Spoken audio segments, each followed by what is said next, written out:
Go get him, everybody.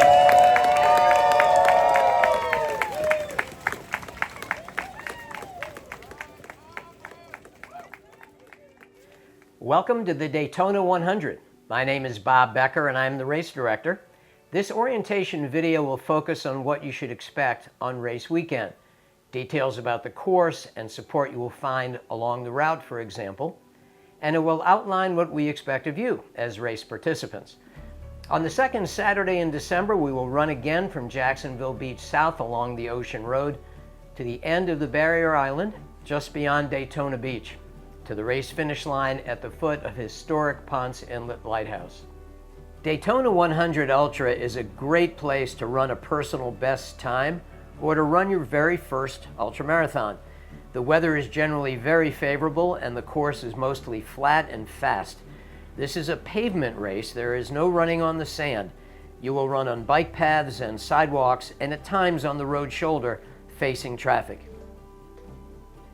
Here are some important basic facts. There are 4 race competitions, individual races of 100 miles, 50 miles, and 50 kilometers, and a 4-person 100-mile team relay race. Individual runners have the option to run with or without a support crew, although 100-milers who want to run uncrewed must have completed at least one verifiable 100-mile race. Otherwise, 100-mile rookies must have a crew of their own or share one legitimately for the entire race. Full aid stations will be set up at roughly 10-mile intervals, with unstaffed water-only locations supplementing the primary sites. To remove much of the guesswork about where runners and their crews should meet and where teams should exchange runners, we have prepared a comprehensive race guide. A print version will be distributed at check-in, and an online version may be viewed and downloaded anytime on the website. Included are important course descriptions for each race distance. Each of them includes a list of recommended meetup locations. These are not mandatory, but are highly recommended. They will help you create your race strategy.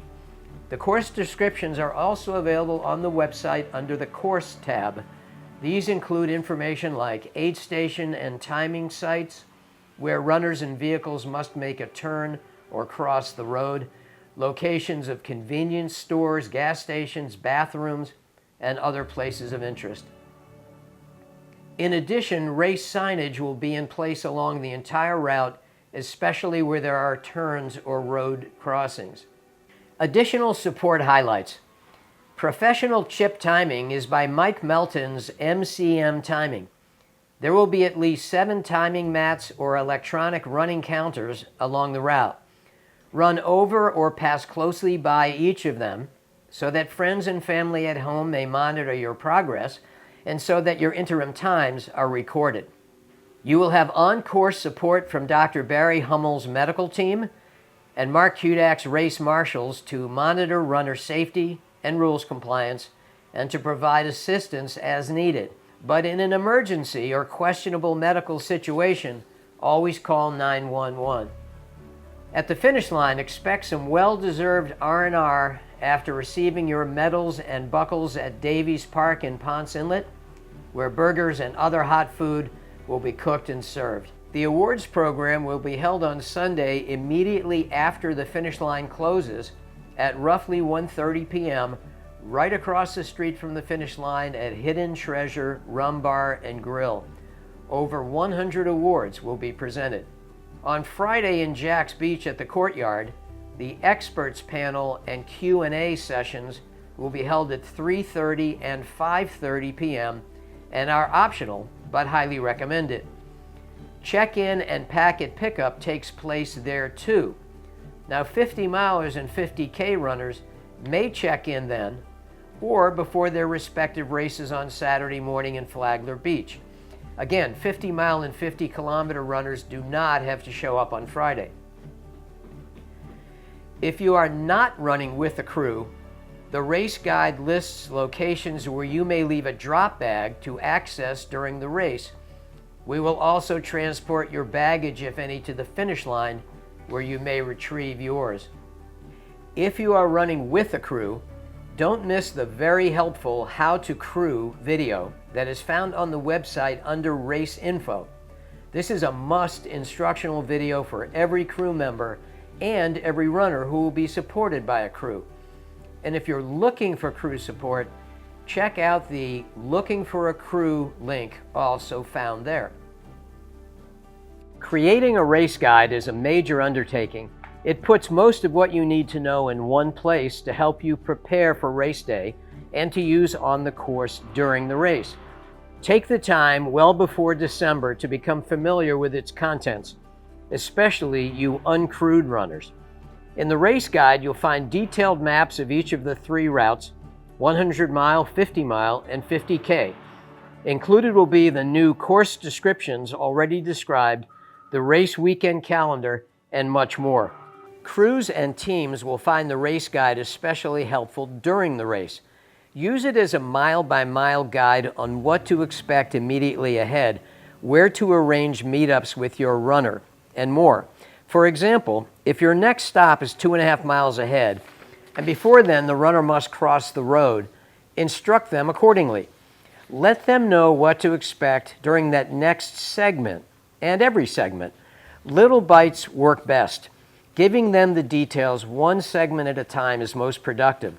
It will assist in a big way to simplify communication and remove the guesswork about whether there is a road crossing ahead or a turn or a bathroom facility, especially later in the race when runners are tired. Most of the Daytona 100 route is a fairly straight shot down the ocean road, but not all. There are places where you must cross the road, potentially crowded city streets in St. Augustine, and a number of turns at each of the race starts and approaching the finish line. Directional arrows and signs will be placed in strategic locations, but signs can disappear. So keep the race guide handy or on your phone, and the phone and battery backup with you if you are running uncrewed. Here's a note to teams. You will decide your own race strategy. All team members do not have to run the same number of miles or legs. You do not have to stay in order. You may switch runners as frequently or as infrequently as you wish. And here's a hint. Teams who keep the legs short have traditionally run faster times. You run more legs, but you recover much more quickly and run faster. And you may change your strategy during the race as you see fit. Use the list of recommended meetup locations to create your race plan. Note that you may not have crew or pacer support, but you may have a team driver who can also assist in other ways. Hey everybody, Chief Course Marshal Mark Kudak here. Race rules are posted on the website and included in the race guide. They are there to ensure safety for race participants in the community, to foster good sportsmanship, and to minimize the likelihood of any of us causing traffic problems. We're adding a lot of additional vehicles to sometimes narrow and typically 2-lane roads. The biggest concerns about whether or not we will be permitted to race again next year are causing traffic problems, blocking driveways, or otherwise not respecting private property or businesses along the way. After all, we are guests in these communities. In that spirit, every runner and crew is expected to know and comply with all race rules. Here are just a couple of examples. Required nighttime gear. The vast majority of the race is run on sidewalks or quiet residential streets, but there are locations where runners are on the road shoulder facing traffic. Some of these areas can be very dark at night.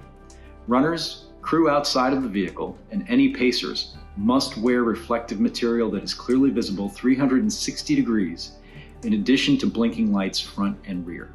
And these must be worn from 5 p.m. on Saturday until 7 a.m. on Sunday. Pacers. 1 pacer at a time is allowed for the individual races. 100-milers may have a pacer begin running with them at Michler's Beach at mile 16.1. 50-milers may have a pacer join them at mile 10. That's the aid station at the Publix in Hammock Beach. And 50-kilometer racers may begin at Gamble Rogers State Park at mile 4. Drop bags. For uncrewed runners only, find details on the website under Race Info. Now, dropping out. If you decide to drop out before completing your race, please contact a race timer, a race marshal, or aid station and let them know. If you do not have a support crew, be prepared to call Uber or make an alternate arrangement. Race marshals are not authorized to drive dropped runners from the course. For smart people only, it is very important that you have your crew members and team drivers watch this orientation video too. Familiarity is the best preparation. They are equally responsible for knowing all the rules and procedures and complying with them. Please do not let an unknowing crew member cost you a time penalty or worse. Now please open and read all emailed newsletters that will be distributed occasionally to everyone before race day. And finally, run fast, play fair, have fun out there. We'll see you in December.